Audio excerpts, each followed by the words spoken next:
Bom Bom dia. dia. Dia. Bom dia a todos. Bom dia a todos. Bom dia a todos. Bom dia. Bom dia. Vamos começando por aqui. Então, mais uma vez, bom dia a todos. Eu sou a Lucy Pambukjian, líder de clientes de mercado de capitais da CERC, e é um prazer enorme estar aqui com vocês hoje. Gostaria de agradecer, em nome da CERC, a parceria com a Pinheiro Neto Advogados em estar com a gente em mais uma iniciativa, e muito especialmente a CVM também, que prontamente aceitou o nosso convite para essa conversa hoje com o mercado. Este é o primeiro evento feito ao mercado para discutir as novas regras de fundos e vamos abordar especialmente as novas regras para os fundos de investimento em direitos creditórios, os FDICs. É muito bom contar com todos vocês aqui e principalmente ter tantos clientes na tela aqui com a gente. Nosso evento está organizado da seguinte maneira: cada palestrante vai fazer a sua apresentação, e ao final, depois das 3 apresentações, nós vamos ter espaço para as perguntas e respostas do público. Então, eu já quero pedir, assim, antes de iniciar as apresentações, para vocês ficarem atentos ao link que nós estamos enviando aqui no chat, que são os links para fazer as perguntas, para vocês poderem ir mandando, enfim, todos os questionamentos que vocês tiverem ao longo das apresentações, e no final a gente faz esse Q&A, esse Questions and Answers, no finalzinho da sessão, depois das apresentações, ok? E vamos começar. Para começar, eu tenho a honra de contar com a participação da Nathalie Vidual, gerente de supervisão de securitização da CVM, quem vai compartilhar com a gente as motivações do nosso regulador sobre a nova norma, os novos caminhos que teremos no mercado de FDICs e as oportunidades que estão se abrindo adiante. Seja muito bem-vinda, Nathalie, e a palavra é tua. Oi, pessoal, bom dia. Primeiro, eu preciso agradecer o convite em meu nome, em nome da Superintendência de Securitização da CVM. A gente é responsável por registrar, supervisionar e acompanhar os FDICs, né? A gente participou ativamente na construção dessa nova norma. E eu acho muito bacana essas oportunidades de interação com o mercado, principalmente num momento como esse, que a gente tem uma norma tão robusta, né, que foi unificada, simplificada e trouxe diversas modernizações. Então, acho que é muito importante quando a gente tem a oportunidade de conversar e de debater um assunto novo quando ele chega, né? Obrigada pelo convite. E a proposta aqui da minha apresentação, de fato, é trazer os bastidores, né? Quais foram as motivações da CVM em relação a alguns ajustes que foram propostos para a regra geral, mas especialmente com foco no FDIC, que é o produto que a gente está mais sintonizado aqui em relação à CERC. Então, acho que podemos começar. O próximo slide é aquele disclaimer de sempre que eu preciso fazer, para deixar aqui bastante claro que as opiniões expostas são de minha responsabilidade, tá? E não necessariamente refletem o entendimento da CVM sobre o assunto.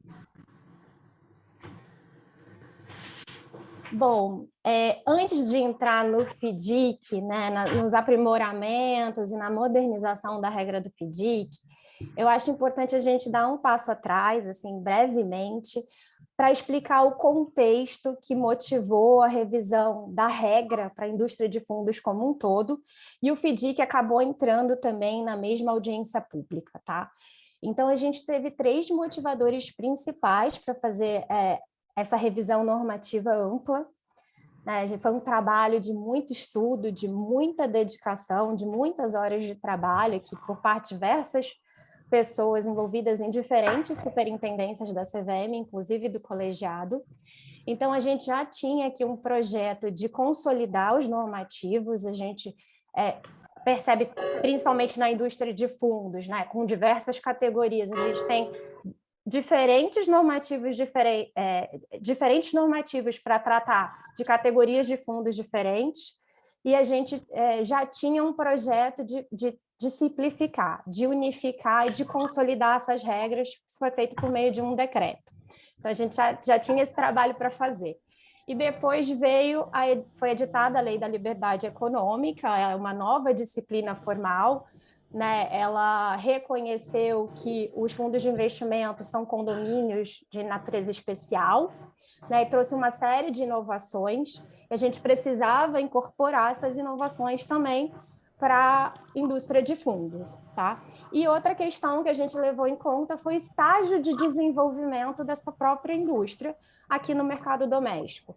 Já era uma indústria muito bem sedimentada, muito madura, a gente via que os agentes de mercado, os players desse mercado também muito sofisticados, então existia de fato um contexto, um ambiente muito propício para que a gente conseguisse fazer uma revisão ampla desses normativos, tá?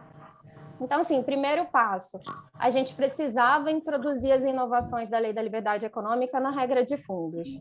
E ela trouxe 3 inovações principais, né? Classe de cotas com patrimônio separado, né? A responsabilidade do cotista poderia ficar limitada ao valor de suas cotas, e também pensou aqui em eventual solidariedade dos prestadores de serviço no que tange a responsabilidade civil. Então, a gente precisava introduzir essas inovações no regramento para a indústria de fundos de investimento brasileira.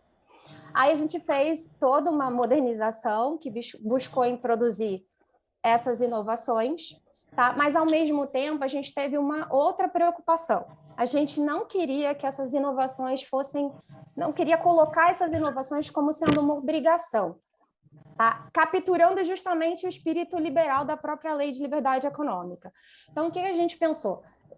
Vamos criar uma estrutura que permita que sejam estruturados ainda fundos de forma tradicional, e dar liberdade para que quem quisesse introduzir essas inovações fizesse, e que isso fosse de livre pactuação entre as partes.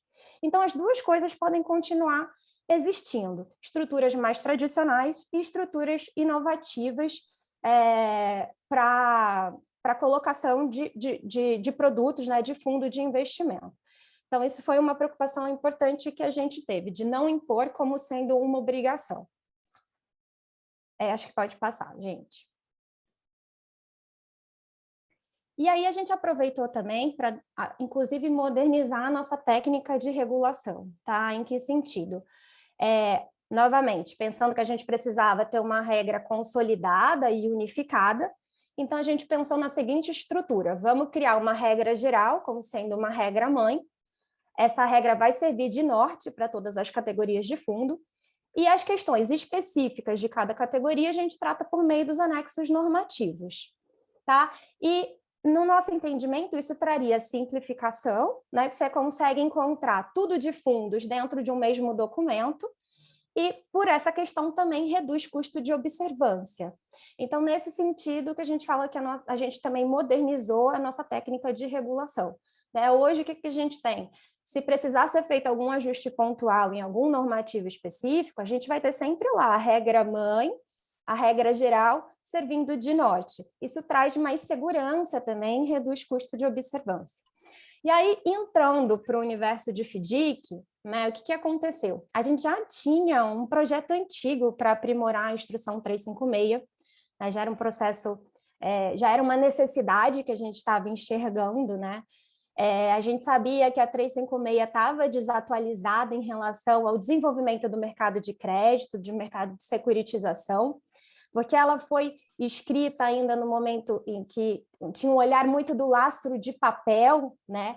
E de 2000, a Instrução 356 é de 2001, eu acho que o último aprimoramento mais robusto dessa instrução foi em 2013, se eu não me engano. Então, desse período para cá, acho que a gente pode dizer que passou por uma revolução digital, né? Principalmente aqui no mercado de crédito, no mercado de securitização, né? Especialmente com o crescimento das fintechs, nas sociedades de crédito. Então, a gente teve uma desmaterialização do papel. E agora, né, a gente pode dizer que o mercado de crédito passou a ser quase que integralmente digital. E a regra, ela estava defasada em relação a esse modelo de negócios, né, em relação a esse ambiente de negócio que a gente viu para a indústria de FDIC. E a gente já sabia que era necessário fazer um aprimoramento, só que o que acontece? Inclusive, já a fase pré-audiência já estava quase concluída quando foi editada a Lei da Liberdade Econômica. Aí a gente teve que dar um passinho para trás e falar, não, agora tem a Lei da Liberdade Econômica, aí a gente vai precisar fazer, de fato, uma revisão mais ampla, e quando a regra geral for para a audiência, a gente aproveita para colocar a regra de FDIC também na mesma audiência pública, e aí foi o que a gente fez. Tá? E aí, falando já da nova norma, ela entra em vigor agora em abril de 2023, mas os FDICs que já tiverem em funcionamento nessa data vão ter até dezembro desse ano para poder se adaptar. Pode passar, pessoal. Se puderem desligar o microfone. Eu não sei quem está com o microfone aberto, mas aqui. Pronto. Então, e só voltando aqui na estrutura rapidamente, como eu falei, tem a regra geral e as especificidades vão ser tratadas nos anexos normativos. Né? Nosso foco de hoje é o anexo normativo 2, que é o FDIC, e um ponto importante aqui para saber é que quando houver algum conflito entre o que está escrito na regra geral e o que está escrito na regra específica, vai sempre prevalecer o que está na regra específica. Em relação às outras categorias de fundos, a ideia é que a gente consiga incorporar esses anexos até abril de 2023, a gente não faria amplos ajustes na redação desses normativos específicos das outras categorias de fundos, tá? Seria basicamente um copia e cola, só ajustando o que tiver, o que tiver se sobrepondo à regra geral, a gente tira, ficando só as especificidades. E para ter uma alteração mais ampla desses normativos das outras categorias de fundo, a gente precisaria também passar por audiência, o que não vai ser feito nesse momento. Pode passar também.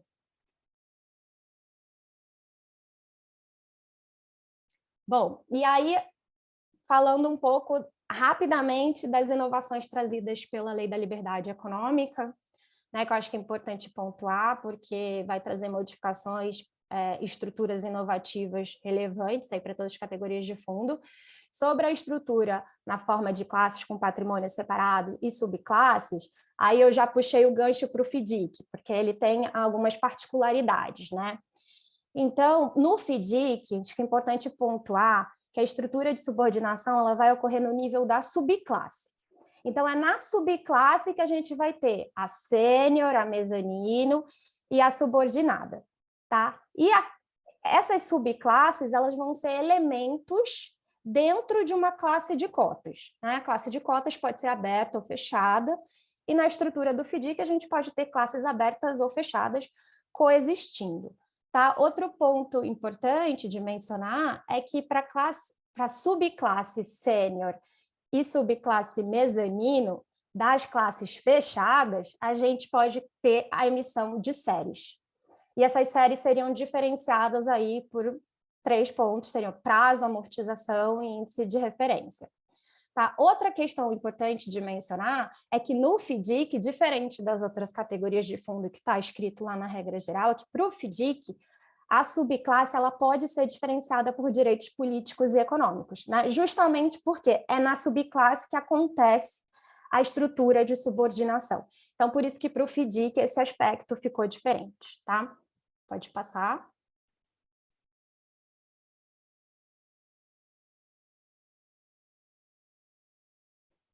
Legal, esse ponto é sobre a responsabilidade dos cotistas, né, que pode ser limitada ao valor de suas cotas.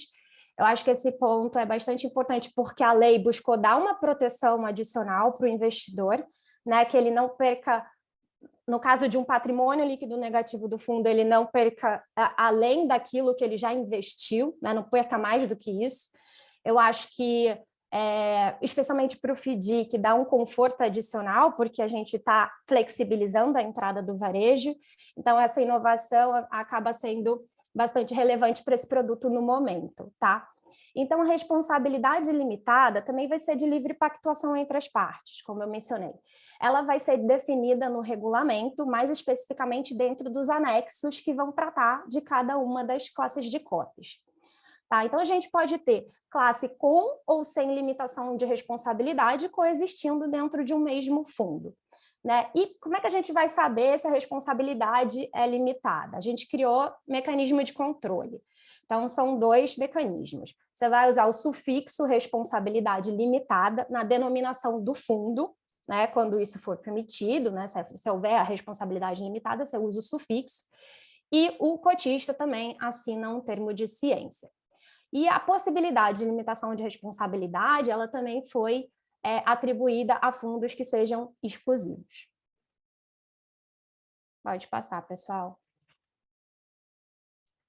E aí a gente precisou pensar também na situação em que a responsabilidade limitada e o patrimônio líquido do fundo venha a ficar negativo, né? A gente precisou pensar em algumas travas de segurança, o que fazer quando isso acontecer. Então, você vai ver que lá na regra geral, a CVM pensou em diversas ferramentas, diversos mecanismos, né, procedimentos que devem ser adotados imediatamente pelo administrador do fundo, quando ele identificar que o patrimônio líquido ficou negativo. A gente chama aqui de ferramentas pré-insolvência.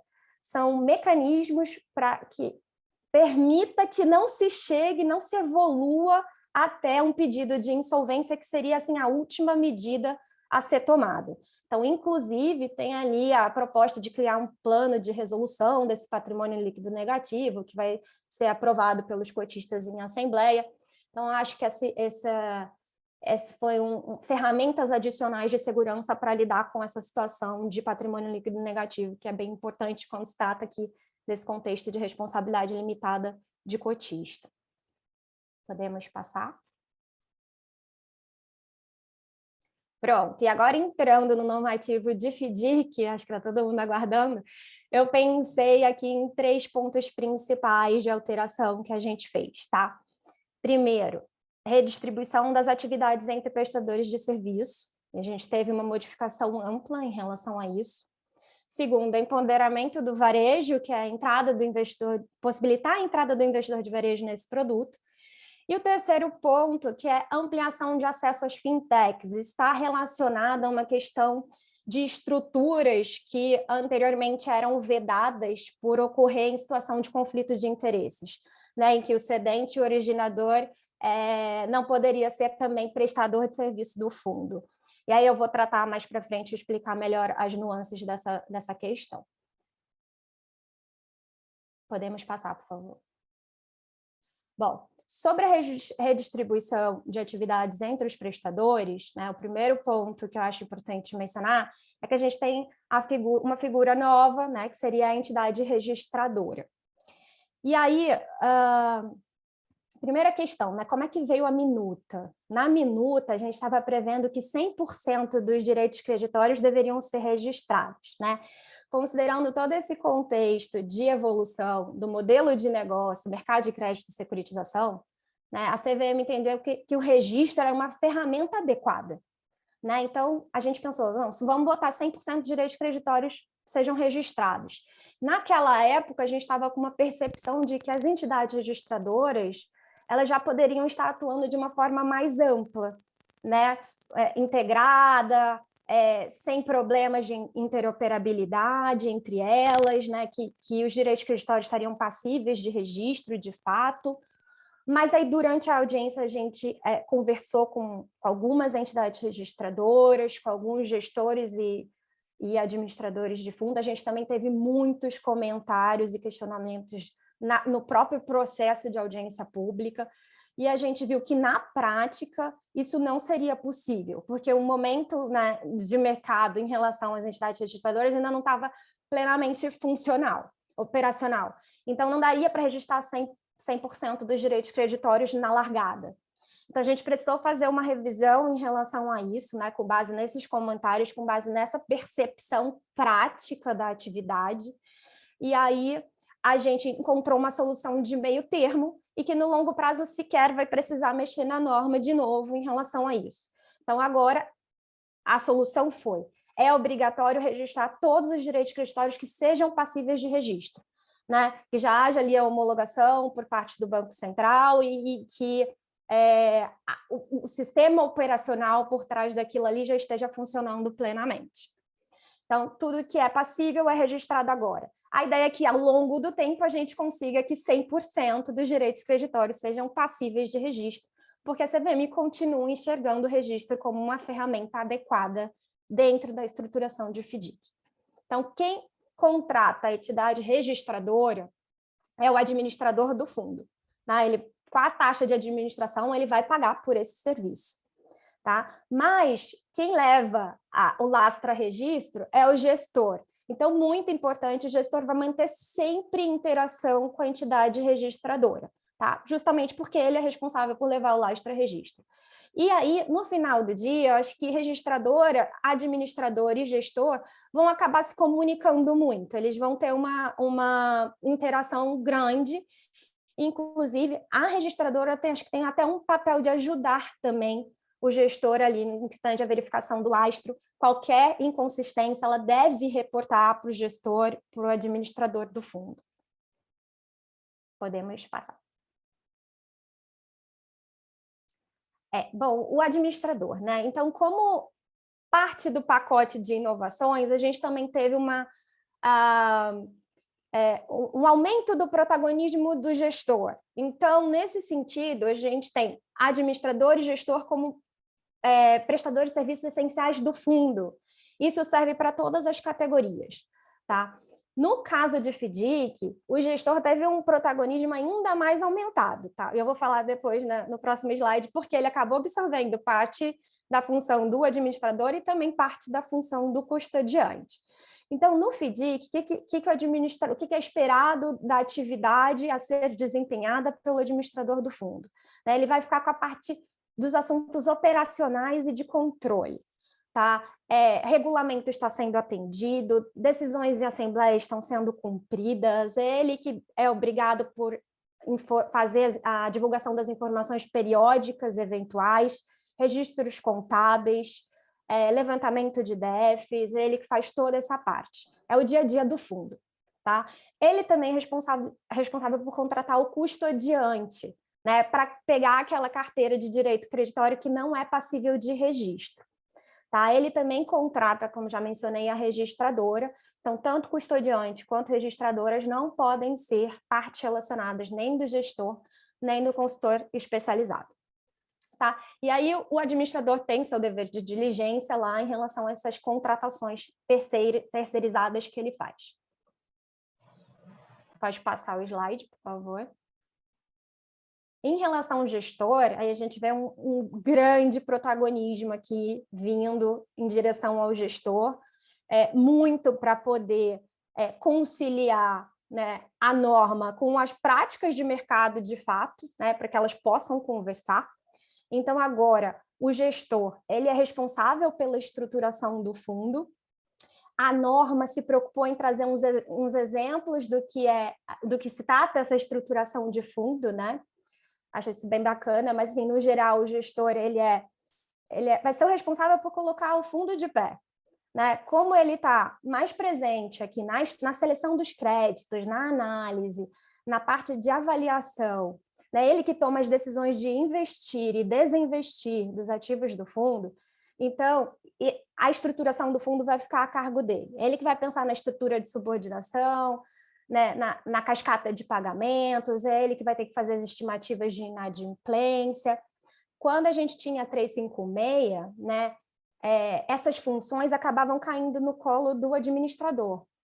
Mas, na prática, isso não estava muito condizente com as funções, né? Porque, de fato, o gestor que entende de como que deveria ser essa estrutura de subordinação, a cascata de pagamentos, ele está muito mais próximo disso, porque é ele que faz análise, seleção e aquisição de direitos creditórios. Então, isso foi ajustado.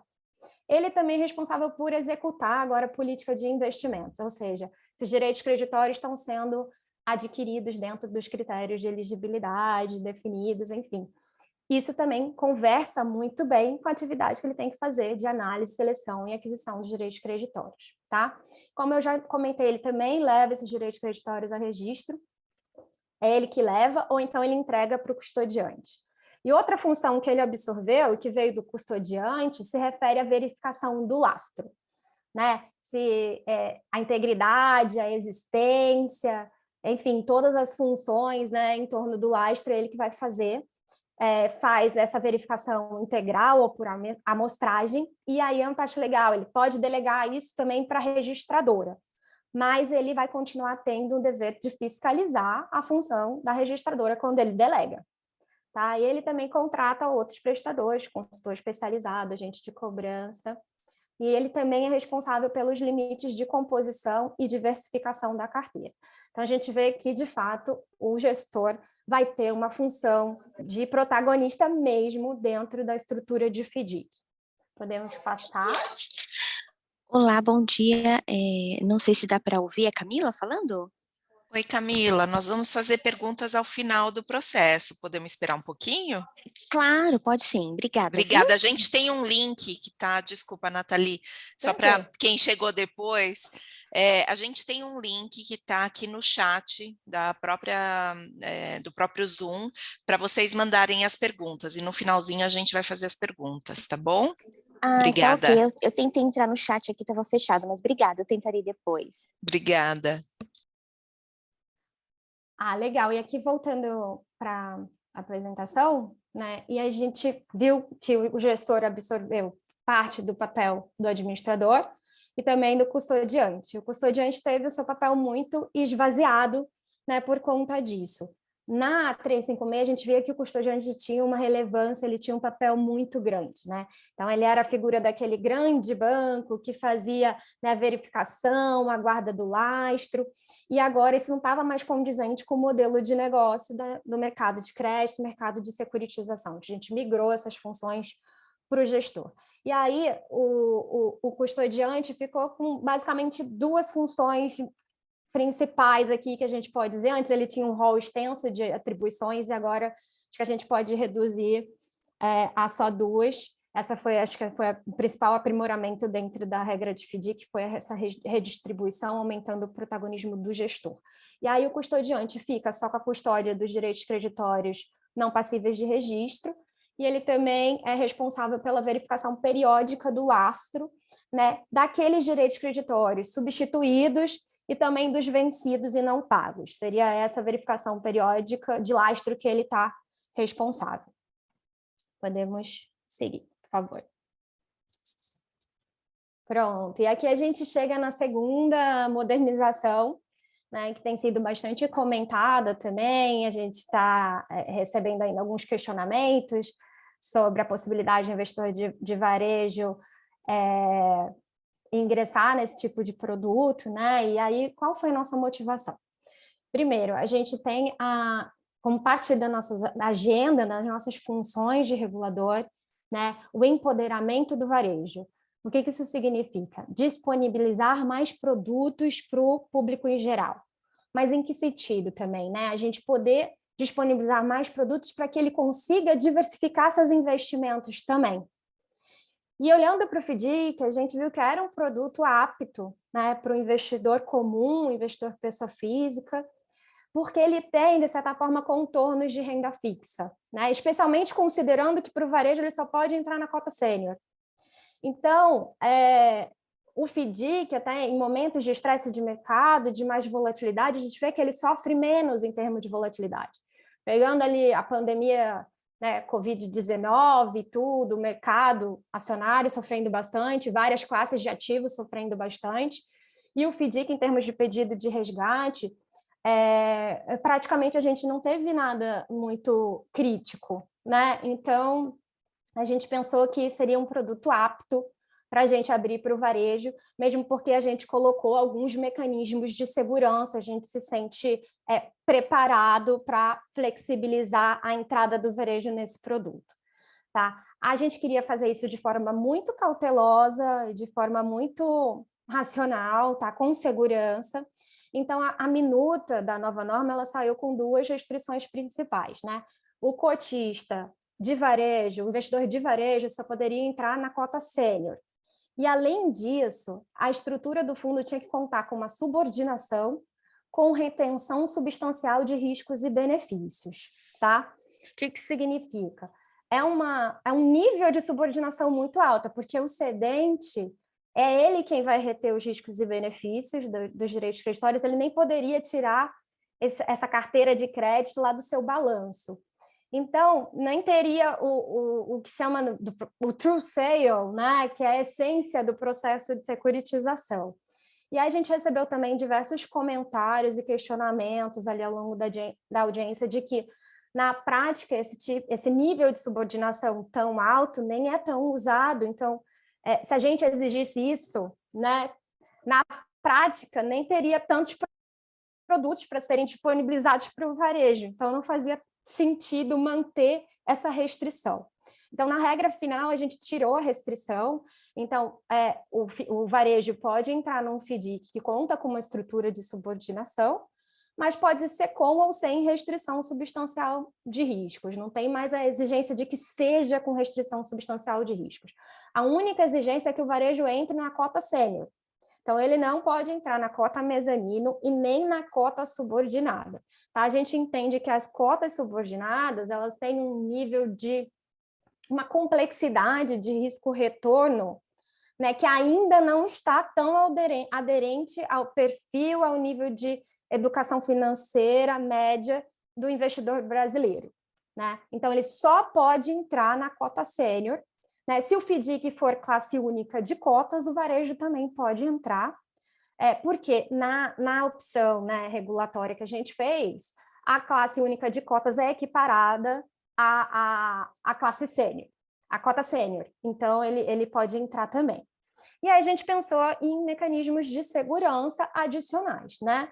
Aquela questão de conflito de interesses para o varejo permanece, ou seja, você não pode adquirir direitos creditórios, né, de partes relacionadas dos prestadores de serviço do fundo, então tem que ser completamente independente, eu vou comentar isso mais para frente, e as cotas sêniores precisam contar com classificação de risco.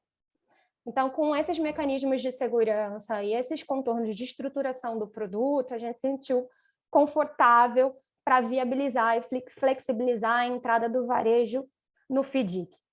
E aí é bom para o investidor, de um lado, que pode contar com a diversificação dos seus investimentos. Isso amplia também, né, o potencial de captação de recursos, de financiamento, que o FDIC pode gerar por meio do mercado de capitais. Então, desculpa aqui. Então, pequenas e médias empresas também, a gente pode ver novas estruturas de FDIC surgindo, né?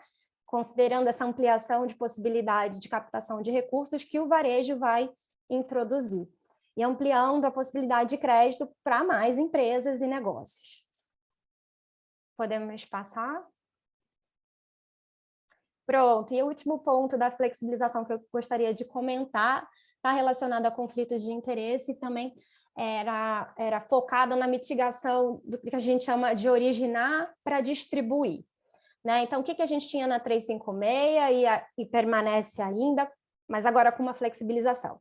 É que é vedada a aquisição de direitos creditórios originados ou cedidos, né, por partes relacionadas do administrador, gestor, consultoria especializada. Tá? Então, para o varejo, isso continua sendo uma restrição, totalmente. Não pode ter esse tipo de aquisição de direitos creditórios, é vedado. Né? Para o investidor profissional e qualificado, a gente conseguiu flexibilizar. Tá? Para o profissional, foi liberado de forma irrestrita. Então, quando a classe de cotas ela é ofertada para o investidor profissional, essa aquisição de direitos creditórios, né, com prestadores de serviços que sejam partes relacionadas entre si e com o cedente originador, ela pode acontecer de forma irrestrita. Para o qualificado, né, os prestadores de serviço, para o qualificado, a vedação também pode cair, mas existe, né, algumas exigências. Para que essa vedação caia, os prestadores de serviço não podem ser partes relacionadas entre si, tá? E isso inclui todos os prestadores de serviço, tá? Administrador, o gestor, o consultor, o custodiante, eles não podem fazer parte do mesmo grupo econômico, eles têm que ser totalmente independentes entre si em relação ao cedente também. E a registradora e o custodiante também têm que ser independentes em relação ao originador e ao cedente. Tá? Se isso for cumprido, então nem precisa entrar com pedido de dispensa na CVM, o próprio regulamento pode tratar disso e a vedação cai. Para o investidor profissional está totalmente liberado. E com essa flexibilização, né, a gente entende que vai ampliar o acesso para as fintechs, para as sociedades de crédito, tá? Porque a gente via, né, em algumas estruturas, elas cediam e originavam os créditos, mas elas não poderiam participar do FDIC como prestadores de serviço. Isso não estava casando muito bem, né? Porque elas têm sistemas, né, tecnológicos mais avançados, elas participam cedendo, originando os créditos, elas gostariam também de participar como prestadores de serviço, mas não podiam por conta da vedação, elas tinham que entregar esse controle para o custodiante e para o administrador, né? Que não tem, né, sistemas tecnológicos tão avançados quanto a fintech, por exemplo. Então, agora, para um fundo destinado a investidor profissional, isso vai ampliar o acesso das fintechs a essas estruturas, que vão poder participar, ceder os créditos e participar também como prestadores de serviço do fundo. Tá? Então, nesse sentido, que eu acho que a flexibilização vem contribuir para aumentar a possibilidade de estruturação desse tipo de FDIC, tá? Principalmente esses destinados para a classe de investidor profissional. E é isso, eu acho que eu completei aqui a minha fala. Não, acho que não tem mais nada, né, gente? Isso. Só agradecer vocês e fico aqui à disposição para tirar dúvidas. Obrigada, Nathalie. A gente que agradece. A apresentação realmente muito esclarecedora e um agradecimento muito grande à CVM pelo esforço que fez e por estar aqui, né, conversando com o mercado nessa janela bem aberta de debate. Quero fazer um pedido logístico aqui, gente, se puderem todos os microfones, para a gente ficar com o áudio do palestrante mais claro. Tá bom? Se puder todo mundo mutar, a gente acho que fica melhor. E a outra coisa é que usem o link para fazer as perguntas que vocês quiserem fazer. No final, como eu disse, principalmente para quem chegou nos últimos minutos e não pegou essa orientação no começo, no finalzinho das apresentações nós vamos ter um espaço para Q&A, tá bom?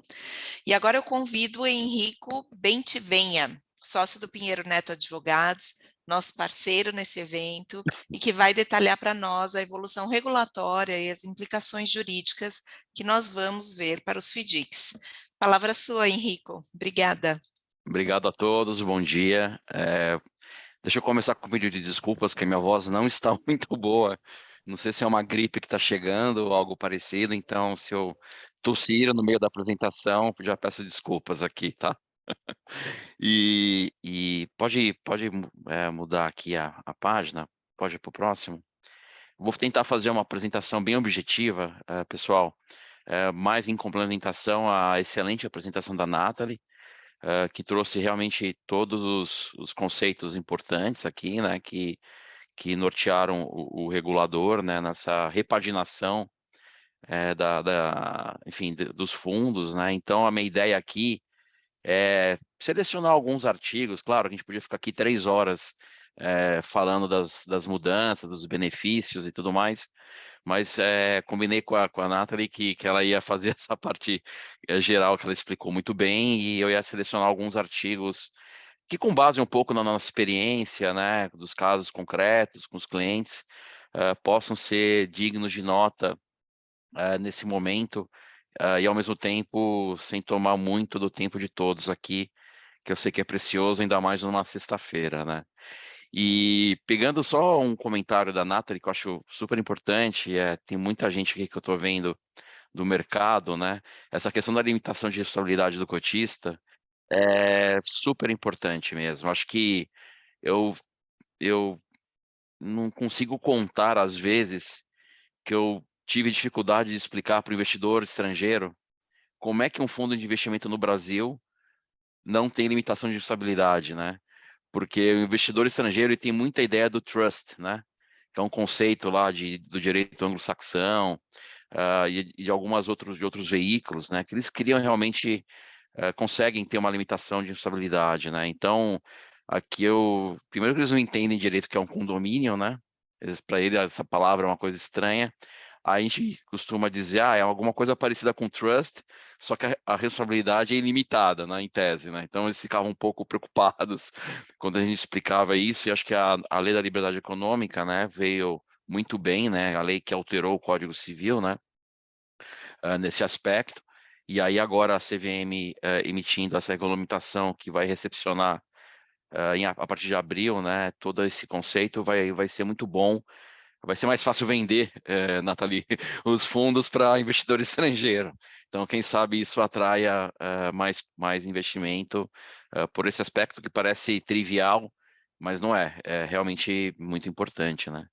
E aí, esse primeiro slide aqui, né, da definição de direitos creditórios, a gente só destacou aqui essa novidade, né, que agora está realmente, literalmente, além do conceito clássico, né, de direito creditório, que todo mundo conhece, a referência expressa a valores imobiliários, né, representativos de créditos e os certificados recebíveis, né, referenciados a operações de securitização.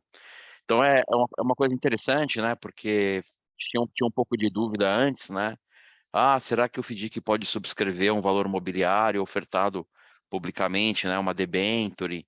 E eu até conversei bastante com a CVM sobre isso, né? A própria CVM já se manifestou. Então, a ideia aqui já havia operações de mercado, né, onde o FDIC subscrevia debentures 476, né, agora 160, mas, enfim, vou falar só para dar um exemplo. Então, ficou um pouco mais claro agora, né, essa questão dos valores imobiliários efetivamente serem passíveis de investimento por parte dos FDICs, tá? Pode ir para a próxima, por gentileza. Aqui eu acho uma alteração muito boa, fantástica, que vai dar bastante oportunidade aqui. Eu estou falando aqui das exceções ao conceito de direitos creditórios não padronizados, né? Como a Nathalie mencionou, a CVM consolidou tudo, né? A 444 será revogada, né? A partir de abril, né? Então, a gente não vai ter mais a instrução específica de FDIC não padronizado, né? E aí a própria CVM colocou na resolução, no anexo 2, né, dos FDICs, o que é não padronizado e seguiu basicamente o texto, né, da 444. Mas agora tem essas exceções. Eu acho muito interessante, porque se vocês olharem, por exemplo, o inciso 1 do parágrafo 1º, diz o seguinte, olha, não vai ser não padronizado se esse direito creditório for cedido por uma sociedade em RJ, né, que acumule dois requisitos. Primeiro, não seja future flow, né, ou seja, que seja performado, que faz sentido, né? Porque se é um crédito cedido, se é um contas a receber da empresa em RJ, não tem risco de performance mais, né? Então é um contas a receber da companhia, né? Embora em RJ, ela pode ceder para o FDIC e isso não vai ser considerado pelo fato do cedente estar em RJ, muito em razão da natureza do recebível, ele não vai ser considerado não padronizado. Faz total sentido. E, em segundo lugar, que é uma cautela, na minha visão, uma cautela adicional, acho que bem-vinda, que a CVM sugeriu, né, nesse texto, que é o item B, que a sociedade tenha plano homologado em juízo, tá? Independentemente do trânsito julgado. Por quê? Fazendo uma analogia com um paciente, que está doente, que é a empresa em RJ, se a sociedade está com plano homologado em juízo, quer dizer que é um paciente estabilizado. É um paciente, digamos assim, controlado, que está num nível ok de perigo, né? Ele não vai morrer, né? Então, é uma empresa que possivelmente ela vai, com esse plano homologado em juízo, ela vai possivelmente sobreviver ao plano, né? Vai seguir com as suas atividades e não vai falir. Então, pensando em algumas estruturas envolventes, né? Porque aí sim você tem uma questão de ter alimentando, né, a empresa estar alimentando o FDIC com recebíveis continuamente, faz bastante sentido ter essa regrinha do plano homologado em juízo, porque, como eu falei, esse plano dá uma demonstração objetiva, né, de que a empresa está, o paciente, ele está, de certa forma, saudável e viabilizaria essa operação sem que ela seja sem que esse direito creditório cedido com essas condições ou requisitos de A e B sejam considerados não padronizados. Então, você olha uma série de investidores, né, que possuem restrições, né, para investimentos em ativos não padronizados. Se você olhasse na regra anterior, esse tipo de estrutura já afastaria, né? Então, eu acho interessante essa qualificação da definição de direito creditório não padronizado, porque eu acho que a gente vai ter bastante deal, vai ter bastante oportunidade, considerando algumas situações em que realmente nós temos empresas em RJ com planos homologados em juízo e com muito recebível, uma carteira, contas a receber importante, e que não conseguem acessar o mercado justamente por conta do fato, mercado que eu digo de profissionais, né? O mercado mais sofisticado, em especial, por conta do fato que tem esse rótulo de não padronizado. Então, tirar esse rótulo, de novo, parece uma coisa trivial, mas não é. E o outro ponto são os precatórios federais, né? Que eu acho extremamente importante. O FDICs com precatórios federais tem há muito tempo, mas acho que a novidade aqui é defini-los como não sendo não padronizados, ou seja, sendo, entre aspas, padronizados ou normais, enfim, desde que não apresentem impugnação, né, judicial ou não, por exemplo, sei lá, mesmo ceder um precatório federal com uma ação rescisória em curso, aí é complicado. Aí ele vai ser considerado padronizado. Então tem que ser um precatório federal sem impugnação e que já tenham sido expedidos para o Tribunal Regional Federal competente. O que quer dizer isso? É a ordem de pague-se, né? Então já foi encaminhado. Próximo, por favor. Vou tentar ser mais rápido, prometo. Aqui, eu não vou me estender muito, a Nathalie muito bem mencionou, só que aqui a ideia é mostrar para vocês onde é que está escrito isso, no artigo 3º e no artigo 28 do anexo 2, né? Sempre falando do anexo 2 aqui. Então, em acréscimo as possibilidades previstas no artigo 5º, parágrafo 5º da parte geral, né? Que fala que as subclasses têm que ter, podem ser diferenciadas exclusivamente para o público-alvo, prazos e condições para amortização e resgate, taxa de administração, gestão, enfim. Além dessas regrinhas que já estão na parte geral, todas as subclasses de FDIC podem ser diferenciadas no regulamento por outros direitos econômicos e políticos. Então, acho que isso vai ser importante. Acho que os direitos econômicos é mais fácil de enxergar. Com relação aos direitos políticos, é uma flexibilização ou uma materialização de um conceito que é importante para a FDIC.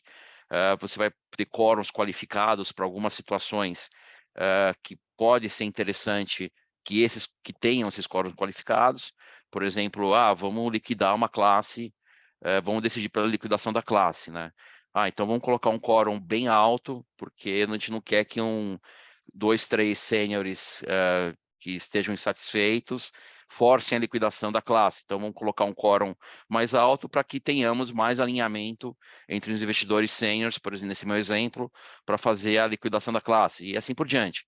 Então, isso vai dar para a gente ser bastante criativo, no bom sentido, claro, para que criemos estruturas aí de quórums, direitos políticos qualificados para alguns aspectos ou itens específicos das estruturas, né? Então, claro que aí o 28 faz uma regra, acho que, de certa forma, parecida com o conceito anterior, mas claro que se a matéria, aí a única engessamento, vai, entre aspas, se realmente a matéria resultar em redução do índice de subordinação, seja da mezanina ou da subordinada, júnior, né? É claro que esses titulares, né, que seriam afetados não podem votar. Próximo, por favor. Aí estava na apresentação da Nathalie, mas isso está representado aqui no artigo 8º, não tinha na 356, né? Então agora a gente tem o conceito de cota de subclasse subordinada mezanino. A gente fazia isso já, né? De certa forma, né? Já tinha nos regulamentos, né? Você previa isso, né? Mas acho que é importante essa introdução, porque no parágrafo único, né? A CVM colocou o seguinte: olha, as cotas sêniores e subordinadas mezanino de classe fechada podem ser emitidas em séries, né? Com benchmark diferentes e prazos diferentes para amortização. Então, isso é muito importante, né? Porque vamos lembrar que a cota subordinada da regra antiga do fundo fechado não podia ter série, né? Então, aqui a gente tem uma estrutura interessante, porque além das cotas sêniores, as subordinadas também, as mezanino, podem ser emitidas em séries. Então, aqui na hora de estruturar e oferecer para os investidores, vai dar para brincar um pouco mais com os conceitos, né? Claro que o investidor da subordinada mezanino tem um perfil, né? Um pouco mais de apetite a risco do que o sênior, né? Que ele vai absorver perdas na cascata, né? Anteriormente, antes do sênior, mas de qualquer forma você vai conseguir montar aí emissões com séries de cotas subordinadas mezanino, desde que de classe fechada. E isso vai ser muito interessante ver como é que a indústria vai montar isso aí e oferecer para os investidores, tá? Pode ir para a próxima, por favor. Aqui, revisitando um ponto mencionado pela Nathalie, mas eu gostaria de destacar aqui. Então, essa lista aqui, né, do artigo 13 do anexo 2, contempla os requisitos para oferta junto ao público em geral, né? Então, o que vale destaque aqui, né, é a questão do rating, né? A Nathalie mencionou. Então, isso era uma... acho que claro que a CVM sabe disso, mas era complicadíssimo, né? Porque toda oferta tinha que ter rating, né? Então, na verdade, você fazia uma oferta para investidor profissional apenas, e a menos que você encaixasse naquelas regrinhas de isenção de rating, você tinha que gastar dinheiro fazendo rating, né? E tinha custo de manutenção, tudo mais. Então, isso aqui vai ser um desenvolvimento bem interessante para a indústria de uma forma geral, né? Claro, estou me referindo aí a ofertas que não sejam ao público, né, em geral, mas eu acho que ainda o FDIC é um produto sofisticado, né? Então, eventualmente aí com a abertura, né? Porque antes a gente não conseguia distribuir para não qualificado, né? Então, com essa mudança regulatória, vamos ver se daqui para frente a gente vê mais prospecto de FDIC, né? Por aí, coisa que não acontece. Então, acho que e vale destacar nesse artigo 13, inciso 4, item B, justamente o que a Nathalie mencionou, né? Que é a questão do conflito, né? Então, para ir para o público em geral, não pode ter direitos creditórios originados ou cedidos pelo administrador, gestor, que vai de encontro lá até com o que ela mencionou lá no outro artigo, tá? Acho que pode ir para o próximo, por favor. E aqui uma coisa, outro ponto bem interessante, né? E aqui a gente está falando de classes restritas, né, que é um termo definido na parte geral, que são a classe restrita é aquela destinada a investidores qualificados profissionais, né? Mas que acontece, nesse artigo 14, ele permite que as cotas sêniores sejam integralizadas em direitos creditórios. Então, essa é uma mudança bem interessante, anteriormente ou atualmente, né, porque está em vigor ainda, né, a 356, apenas as cotas subordinadas, né, poderiam ser integralizadas com direitos creditórios. Então, aqui vai dar para pensar em estruturas interessantes, né? Então, eventualmente, você pode pensar aí um cedente que queira também participar aí da posição sênior, ou um investidor de mercado que tenha cotas, tenham direitos creditórios para usar como moeda de integralização. Claro que isso vai ter que ser pensado aí daqui para frente, tendo em vista a política de investimento, o patrimônio segregado, né, que se pretende colocar para cada classe de cotas. Vai ter que ter uma engenharia aí para pensar como é que isso vai poder agregar na prática. Mas eu gostei bastante dessa possibilidade. Eu acho que vai dar teremos alternativas aí para os bancos estruturarem operações, viabilizando a integralização de cotas sêniores também com recebíveis, tá? Próximo. Aqui é um ponto de atenção, é uma novidade, vai dar um pouco mais de trabalho aí para o gestor, mas é o que é. O que está dizendo esse artigo 34, né? Que o gestor, nos processos de due diligence, né, para aquisição de recebíveis, o gestor vai ter que verificar a questão de fraude, tá? Fiscal. Então, o que quer dizer isso? Que possibilidade de identificar se a decisão, a classe em virtude de risco de natureza fiscal. Então, vai ter que ter uma due diligence bem cuidadosa, especial.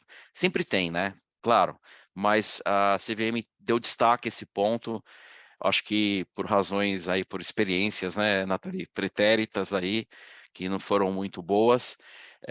Então, aí você tem que tomar muito cuidado, né, pedir certidão, ver se o cedente está inscrito em dívida ativa, ver se tem patrimônio para honrar as dívidas. Então, aqui é evitar que a exceção seja declarada eventualmente ineficaz a posteriori, em casos de fraude, né, sessões fraudulentas, conforme, enfim, a legislação tributária estabelece, tá? Pode ir para o próximo. Esse aqui é um ponto também interessante. Pela regra atual, né, estou falando da conta vinculada, né? Pela regra atual, você tem duas opções, né? Ou o dinheiro da cobrança dos recebíveis adquiridos pelo FDIC vão para a conta direto para a conta do FDIC, ou vão para uma conta vinculada, né? Com uma conta segregada, eventualmente em nome do próprio cedente, mas uma conta dedicada à operação, né? E aqui houve esse desconto regulatório, né? Vamos falar dessa forma, que nesse artigo 52, se a classe das cotas for destinada exclusivamente a investidores profissionais, será permitida que a conta arrecadadora dos recursos dos direitos creditórios cedidos sejam de livre movimentação do cedente para posterior e depois, né, transfere para o FDIC. Bom, a gente sabe que não é o ideal, né, que seja assim, né, por questões, enfim, de confusão, né, patrimonial, de caixa, né, dinheiro não tem carimbo, aquelas coisas. Mas, em algumas estruturas, infelizmente, é muito difícil criar a conta vinculada e ainda mais difícil ter a conta do FDIC recebendo diretamente do sacado os recursos relacionados aos recebíveis. Então, olha, se você é um big boy, se você é um investidor profissional, tudo bem, saiba que vai ser possível, mas é uma estrutura mais arriscada, enfim, tem preço para tudo. A boa notícia é que é possível fazer isso. Então, antes não dava, nem se a gente quisesse oferecer para profissional, não dava para ser na conta do cedente, tinha que ser numa conta escrow ou numa conta do FDIC, tá? Próximo. Bom, aqui eu acho que é o último slide. Essa é uma inovação interessante, que eu estou discutindo aqui, aquelas situações, sei lá, aqueles eventos que nós comumente chamamos de eventos de avaliação, né? Que podem desembocar aí na liquidação da classe de cotas, né? Do fundo. Sei lá, se o índice de subordinação não for respeitado, tem N exemplos aqui. Então, as cotistas pode ser um evento de avaliação, os cotistas se reúnem e decidem, olha, vamos liquidar ou não vamos liquidar, né? E aí, se decidir não liquidar, aqueles que dissentirem enfim, da decisão podem sair. Antes, ou hoje, né, pela 356, apenas o sênior, né, teria essa possibilidade. Então, aqui, eu achei muito interessante, não só o sênior, tá, mas os titulares de cotas subordinadas mezanino e a júnior também podem pedir a amortização, resgate de suas cotas. Então, é um mecanismo de saída também para os subordinados que dissentirem, para eles não ficarem amarrados, entre aspas, injustamente, né?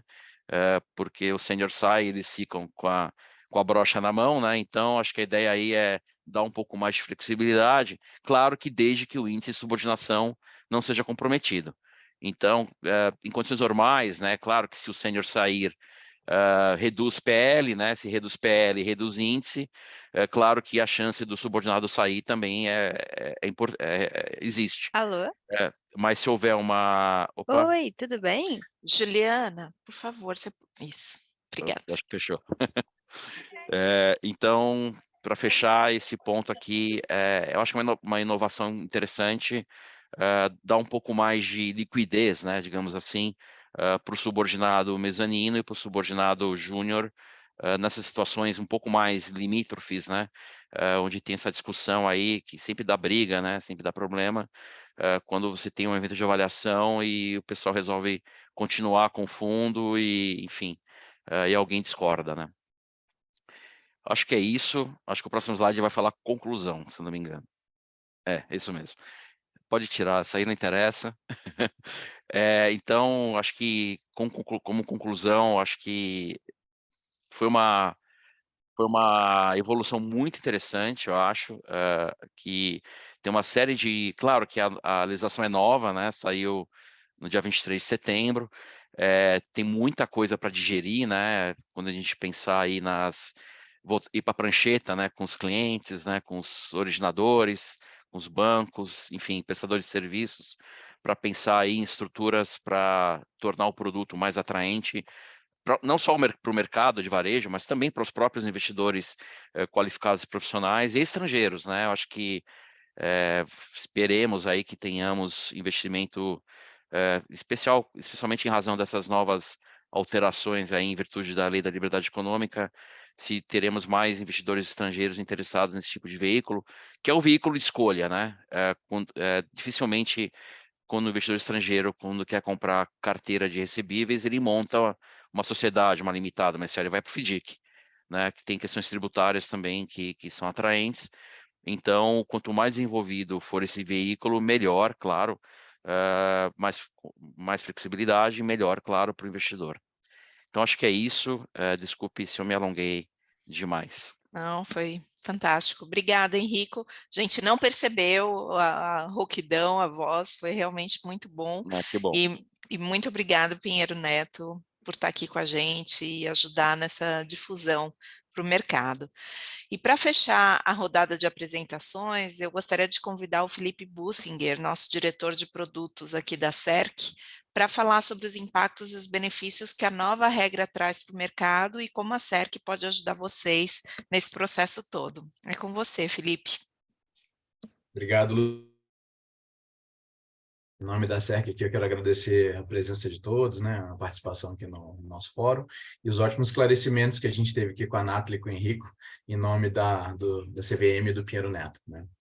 Eu vou comentar, então, como se disse, um pouco sobre a inserção da SERC nesse contexto da Resolução 175 da CVM e como, de alguma forma, a gente consegue contribuir para a adequação regulatória de todos os agentes do ecossistema de FDICs e, principalmente, como a gente pode agregar valor em gestão de riscos e segurança nas operações com os direitos creditórios, né? Esse é o nosso papel principal aqui, enxergar além de uma obrigação regulatória. Desde nossa criação, que veio das ideias e das mãos de alguns executivos do mercado financeiro, de investidores anjo, a gente, enquanto infraestrutura de mercado financeiro, tem a missão de mudar o mercado de crédito com mais inovação, né? A gente busca fazer diferente, melhor para o crescimento, para mais oferta de crédito para todos os negócios, tentando sempre democratizar o acesso para os diferentes portes e segmentos de negócios envolvidos, né? E no nosso ecossistema, os financiadores têm sempre a possibilidade de usar as soluções que a gente tem para ofertar crédito, seja via antecipação de recebíveis, adoção de recebíveis em garantia, o registro de direitos creditórios, operando da melhor forma as ofertas que esses financiadores têm ao mercado, né?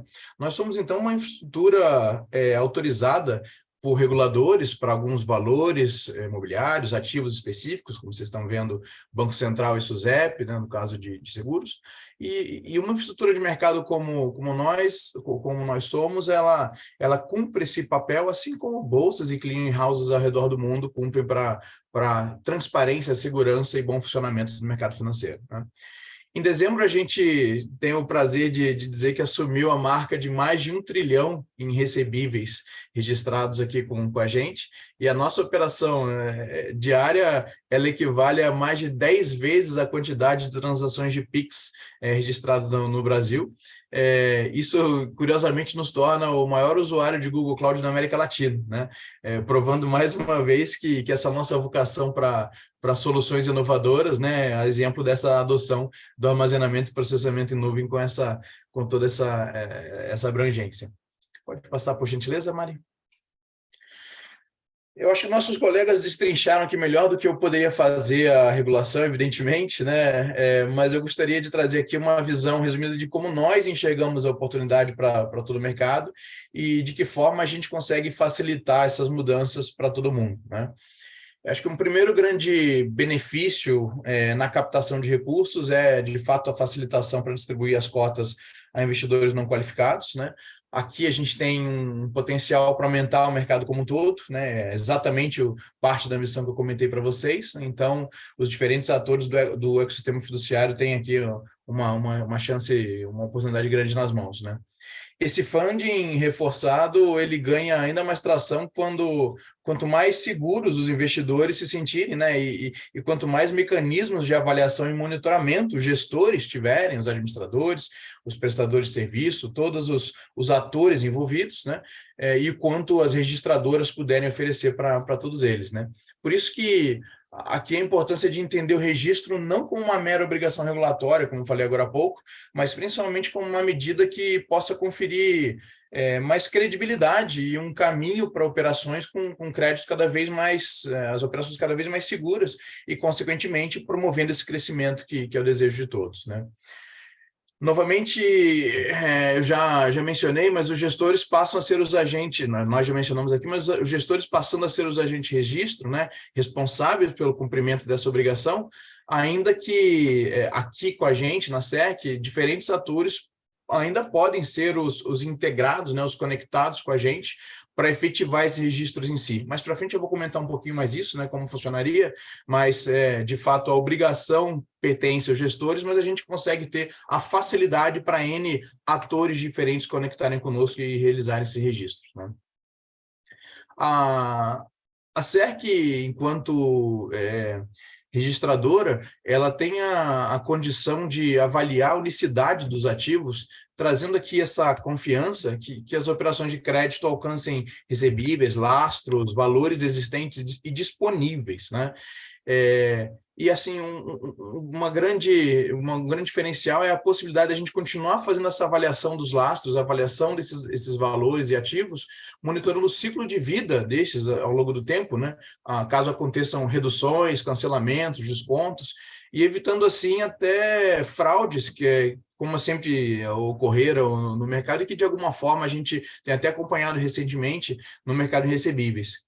Inclusive, sobre essas notícias que circularam recentemente de fraudes e múltiplas operações de antecipação com os mesmos recebíveis, alguns clientes da SERC que já operavam esses recebíveis e que já registram com a gente, conseguiram evitar maiores perdas e tiveram, evidentemente, melhor resultado nessas operações, frente a outros financiadores que não avaliam, que não monitoram, que não registram nesse ambiente ofertado, né?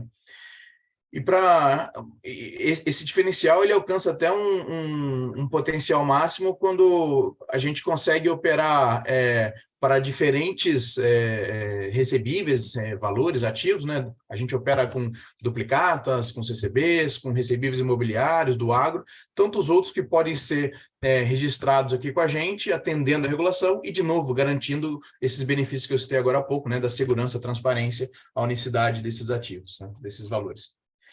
Passa, por favor, Mari. Próximo, por favor. Isso. Agora, pensando no fato, de fato, como essa mudança acontece, como a SERC se prepara e está preparada para atender você de forma mais fácil e rápida, a gente está trabalhando com algumas premissas que, depois de conversar com várias das empresas, vários dos participantes que estão aqui nesse fórum, e muitas que até já registram com a gente elencou aqui alguns princípios básicos de tudo que a gente está oferecendo. Em primeiro lugar, tranquilizar a todos, porque para valores relevantes como duplicatas e outros direitos creditórios que a gente já opera e outros que a gente vai passar a operar, a gente tem a intenção de operar de uma forma simples no que diz respeito à troca de informações de unicidade, por exemplo, entre as registradoras evitando as armadilhas de complexidades operacionais que a gente já experimentou algumas vezes no mercado, né, com outros ativos sendo registrados e tendo a interoperabilidade como um ponto de fricção. Então, aqui a simplicidade é a chave para o que a gente vai, de fato, trabalhar entre as registradoras, sem necessariamente ter que transitar comandos e regras de negócio mais complexas entre os nossos sistemas. Então, aqui um ponto de tranquilização do mercado com relação à forma como a gente vai operar entre registradoras, né? Do mesmo jeito, o fluxo de liquidação de parte desses ativos, ele permanece sem surpresas para quem já opera, para a forma como você já conhece, né?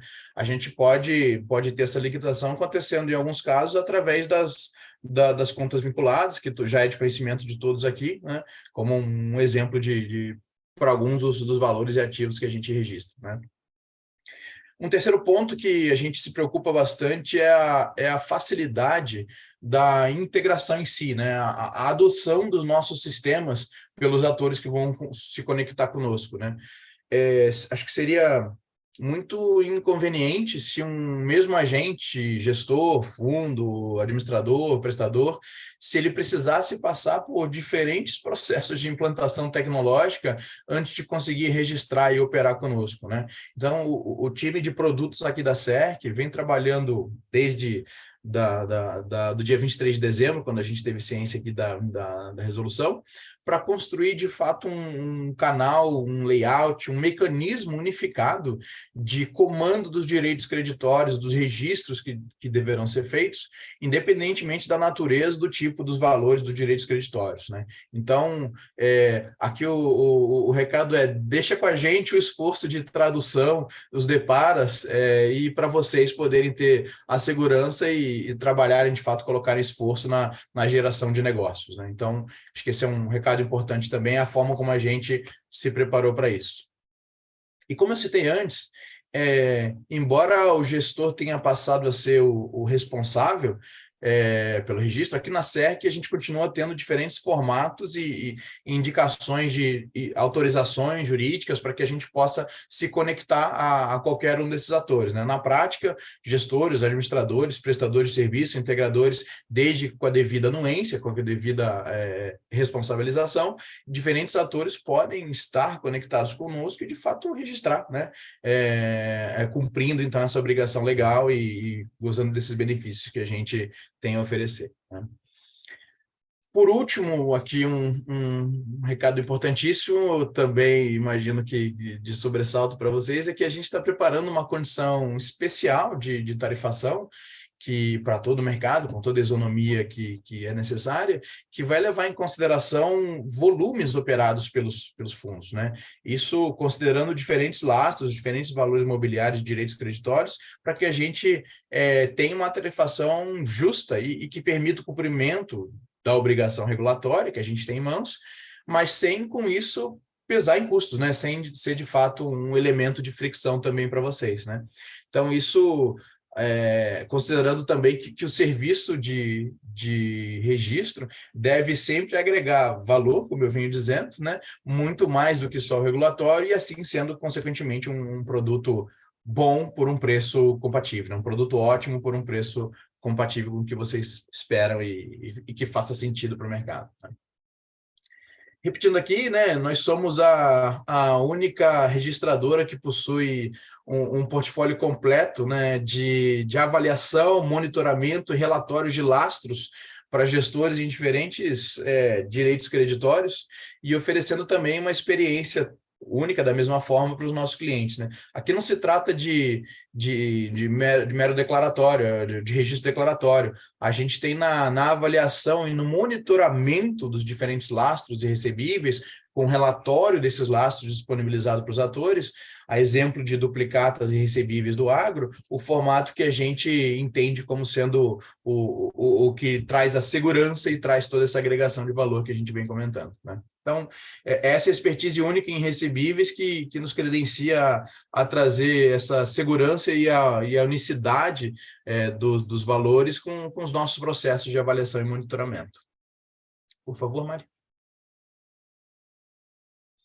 Aqui nesse slide, quando a gente fala de serviços de registro, é importante entender que o trio que nos governa, né, a gente brinca que é o nosso dogma aqui enquanto infraestrutura de mercado, é que a gente tem essa tríade que nos rege. Então, número 1, a avaliação e monitoramento da qualidade, da unicidade, da segurança do lastro, né? Então, não importa qual valor imobiliário a gente está olhando, qual lastro a gente está olhando, qual recebível a gente está olhando, a avaliação e monitoramento deve fazer parte integrante desse nascimento desse valor, né? O segundo é o controle de titularidade e os direitos sobre esse lastro, né? Então, a casa naturalmente orquestra, né, essa fila de direitos, essa solicitação de direitos, os contratos sobre cada um desses lastros, né? E, por último, o acompanhamento, o controle e, sempre que possível, o apoio à conciliação dessas liquidações, né? Então, essa tríade é como a gente enxerga o ciclo de vida de contribuição para o mercado que uma infraestrutura, uma registradora como a nossa pode oferecer para vocês, e é isso que a gente tem com esse portfólio que vocês estão enxergando em tela, né?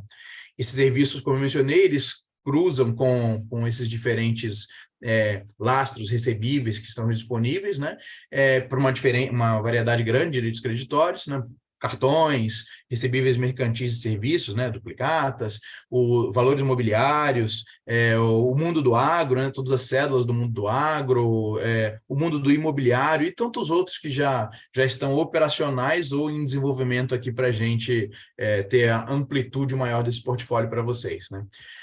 Citando, né, fazendo esse cross entre essa tríade de serviços, né, avaliação, controle de titularidade, direitos e liquidação, eu citaria em duplicatas um exemplo. O nosso serviço de avaliação e monitoramento gera mais de 130 indicadores de caráter mercantil, né, se existe mesmo uma transação comercial, de caráter fiscal, né, as notas fiscais que foram emitidas e as suas atualizações, de caráter logístico, né, se a mercadoria já está em transporte, se foi emitido um conhecimento de embarque, e tantos outros indicadores para justamente garantir a existência e a qualidade desse recebível, e aí, naturalmente, os financiadores poderiam ofertar o crédito com mais segurança, né?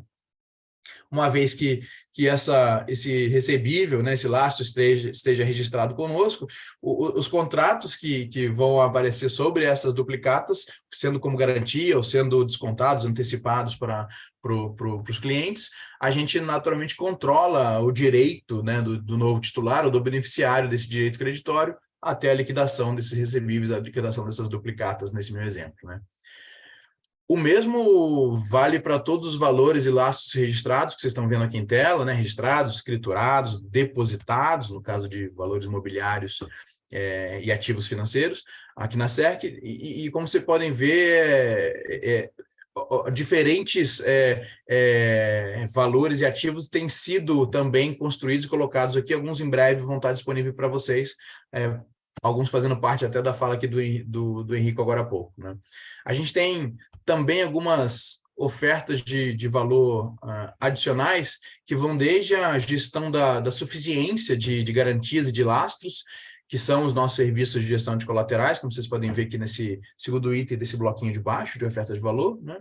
Bem como alguns produtos de dados que a gente consegue entregar para realizar análise de crédito e outras tantas ofertas de valor, todas as agregações de valor que a gente enxerga aqui nesse ecossistema, né? E é com esse portfólio que a gente está pronto para atender os fundos e atender todos os atores do ecossistema de fiduciário e registrar desde já, né? Acho que esse é o recado, né? Boa parte do que já é operado por vocês, naturalmente também já está disponível para registro conosco.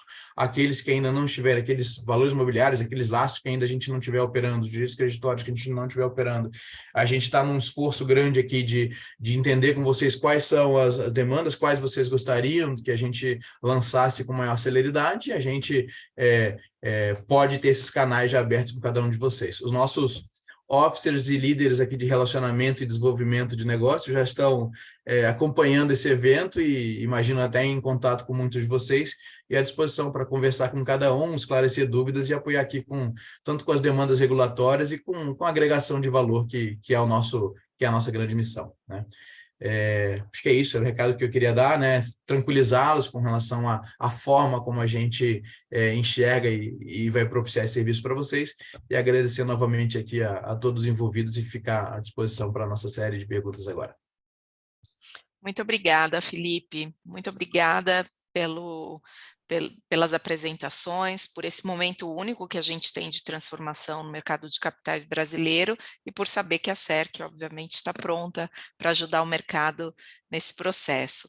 Nós vamos agora fazer as perguntas que todos vocês ou alguns de vocês já enviaram. Lembra que tem um link, a gente vai fazer por ordem de chegada, então vou pedir só para os speakers falarem, né, para os palestrantes falarem, porque eles é que vão responder as perguntas.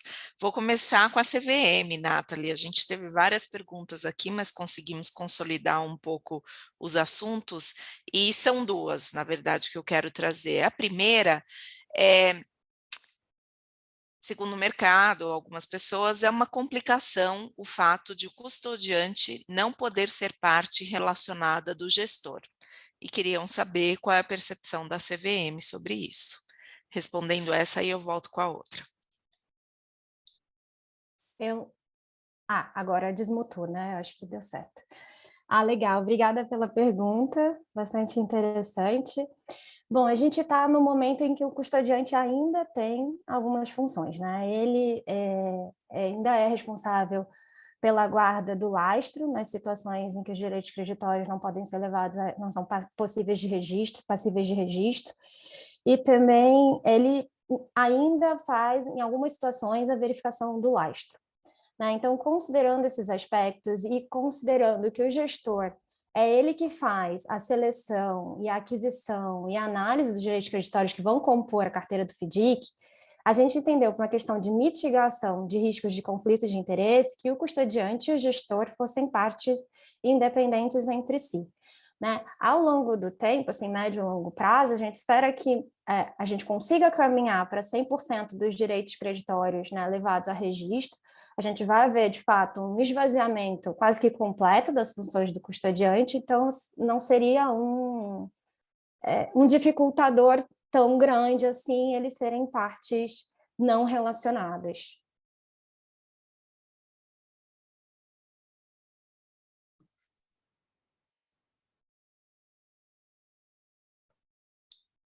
Vocês estão me ouvindo agora? Sim.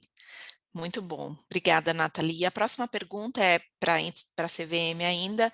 Como vai ser a definição dos direitos creditórios que são passíveis de registro? Porque em alguns momentos você falou dos que são e outros que não. Então, acho que a pergunta vai nessa linha. Legal também. Peço para o Felipe me ajudar aqui com essa, mas, assim, de forma geral, seriam os títulos de crédito, os valores mobiliários, ativos financeiros que atendam à regulação do Bacen e da CVM, mas principalmente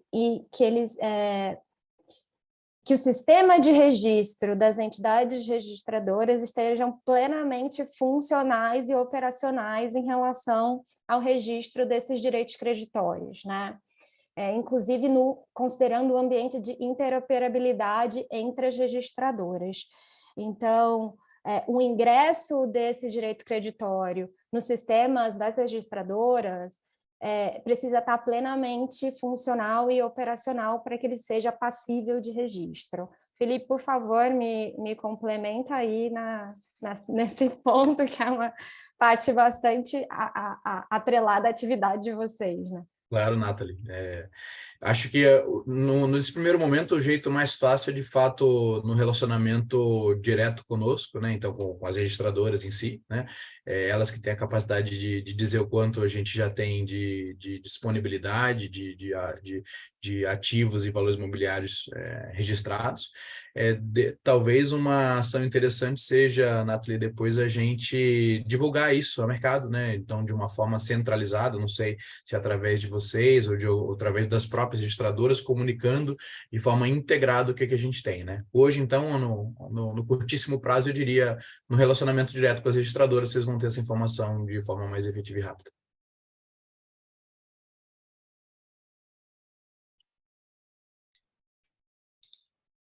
Maravilha. Obrigada, Nathalie. Vamos partir para as perguntas para o Pinheiro Neto, Henrico. Eu tenho aqui algumas. Primeira é sobre precatórios. Se os precatórios sofrerem alguma impugnação após a sua inclusão como ativos do FIDIC, a natureza deles muda? Tem alguma medida a ser tomada? Uhum. Eu vou comentar e a Nathalie também fica à vontade. Assim, a própria definição dos precatórios federais, né, para que não sejam considerados não padronizados, né?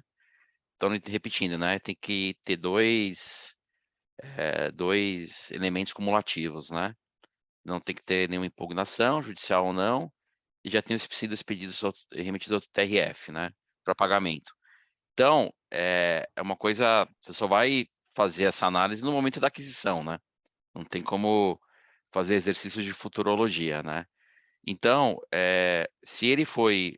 O que é o precatório? É uma ordem de pagamento, né? Então, a ação judicial acabou, né? E expediu-se a ordem de pagamento do precatório, né? Então, assim, e aí a Nathalie, essa é uma regra nova, né? Eu vou falar o que eu acho, mas a gente bate uma bola aqui para ver se estamos alinhados, porque se aparecer, se está tudo em ordem, eu faço a verificação, eu gestor, né?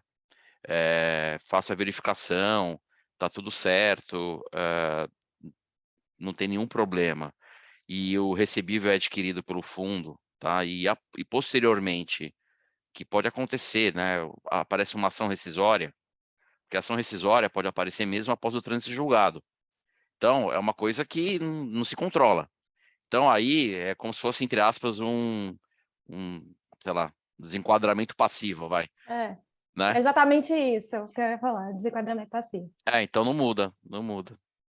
O que pode ver de solução é tentar retirar essa parte de créditos da carteira do fundo, fazendo da classe de cotas, fazendo uma cisão parcial. Aí você cria outra classe de cotas para colocar isso, e aí você soluciona o desenquadramento. Porque mesmo o desenquadramento passivo precisa de solução, né? Então você pode fazer isso ou liquidar, de alguma forma tentar liquidar esses créditos desenquadrados.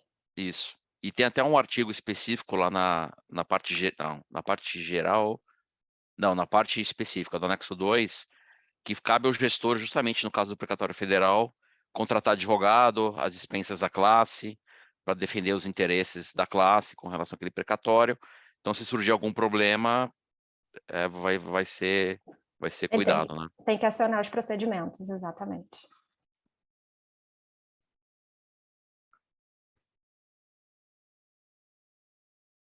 Bom, vamos seguir aqui. Eu tenho mais algumas perguntas para o Henrico. Henrico, sobre direitos creditórios futuros, aqueles a performar. Na prática, eles não serão mais permitidos ou Não, deixarão de ser não padronizados e poderão ser operados normalmente? Não, é permitido, só que é não padronizado. Tá certo.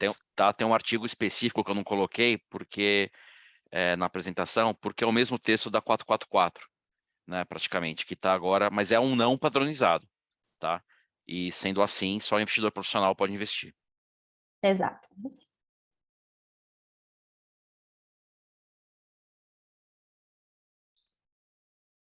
Tá certo. E ainda sobre essa questão da padronização, poderão ter classes de cotas padronizadas e não padronizadas coexistindo?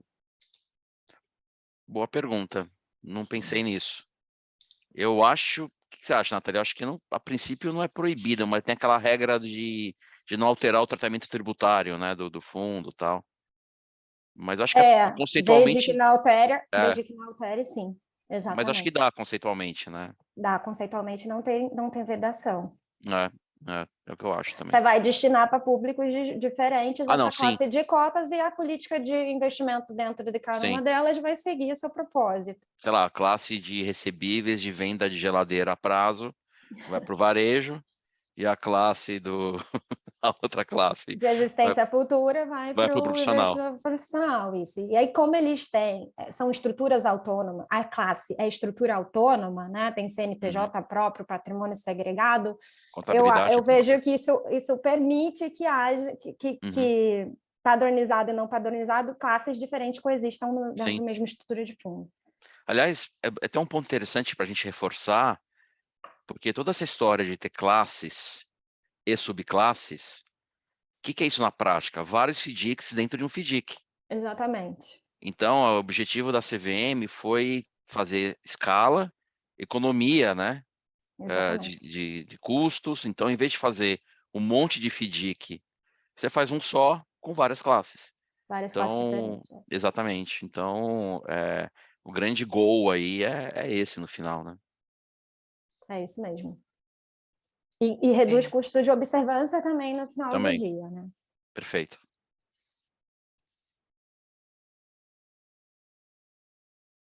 É isso, essa resposta é essa, Lucy. Maravilha. Não, eu Acho estou que com um problema respondemos, aqui não no sei. meu mute. Não, acho que sim. Bom, vamos lá. Felipe, eu tenho algumas perguntas para você também. Primeiro, né, do ponto de vista da registradora, haverá interligação com todas as registradoras, como haverá a verificação de unicidade de lastro entre todas? Então, vai existir esse processo? Legal. Sim, Lucy, grande parte dessa agregação de valor é a gente conseguir garantir essa unicidade, né? Cada um dos direitos creditórios, ele passa já por um diferente, uma diferente checagem e, consequentemente, diferentes mecanismos de interligação com as registradoras, né? O mundo de arranjo de pagamento, de cartões, por exemplo, é um mundo até com maior complexidade nessa troca entre as casas, né? A casa de origem do recebível, ela é consultada cada vez que existe uma tentativa de operação sobre ela, não só no registro inicial, né? E tantos outros direitos creditórios que a gente tem aqui são menos complexos, como eu mencionei até na minha apresentação, é uma simples verificação de existência daquele mesmo ativo, daquele mesmo valor mobiliário, né?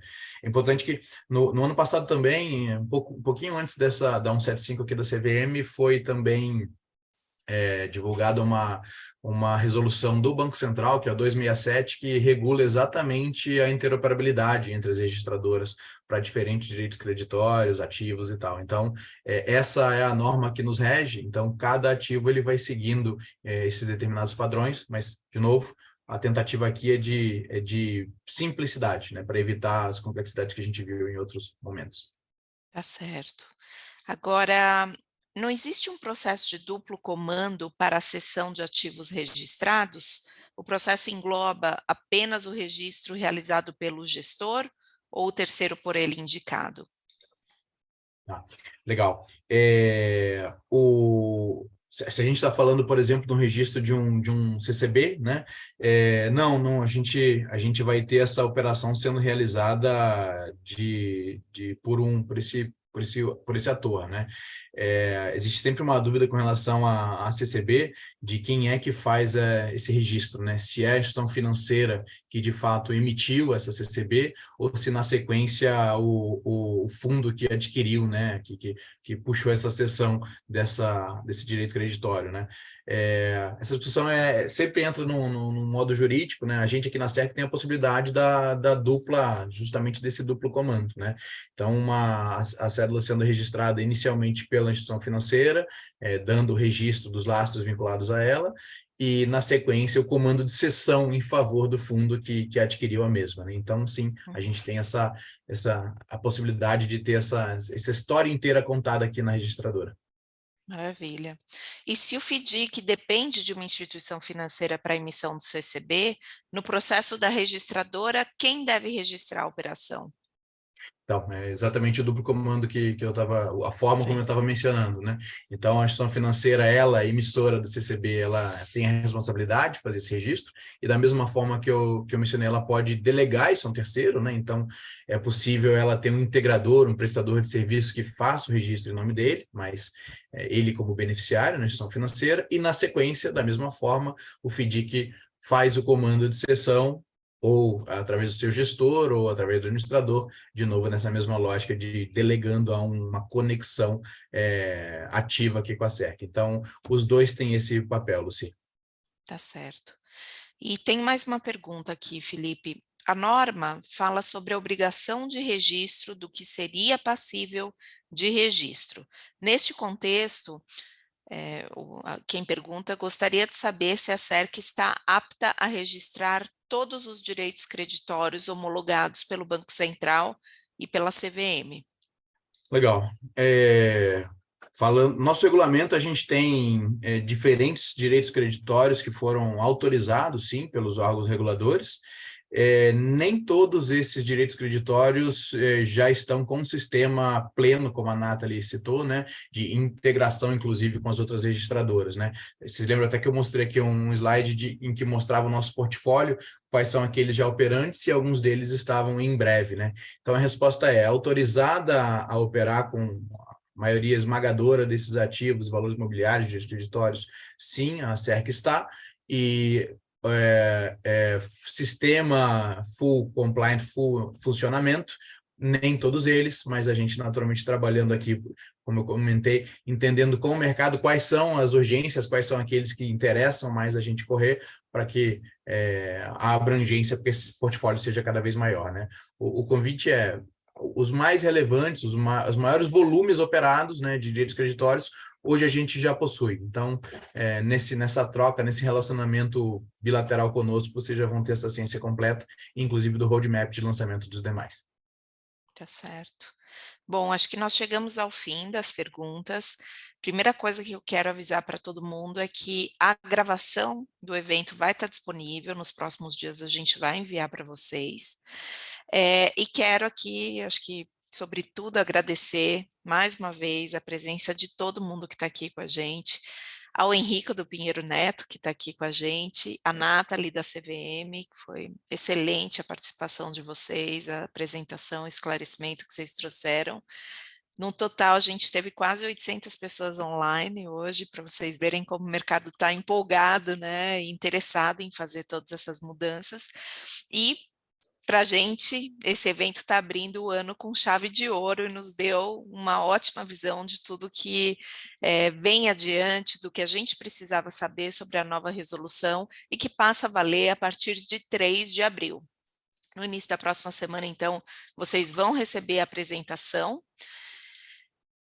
E queria aqui aproveitar para oferecer o contato com todo mundo aqui da SERC para ajudar vocês nesse processo. O Felipe, na apresentação dele, colocou o e-mail para a gente, né, receber o contato de vocês. Se vocês têm algum contato, utilizem esse contato. A gente está com uma equipe grande em várias cadeias aqui para ajudar tanto a entrada, né, a conversa com os clientes, como a entrada de todo mundo nesse processo, que a gente tem 90 dias para fazer, e podem nos contatar diretamente, a gente vai ter a maior alegria, a maior satisfação de falar com vocês.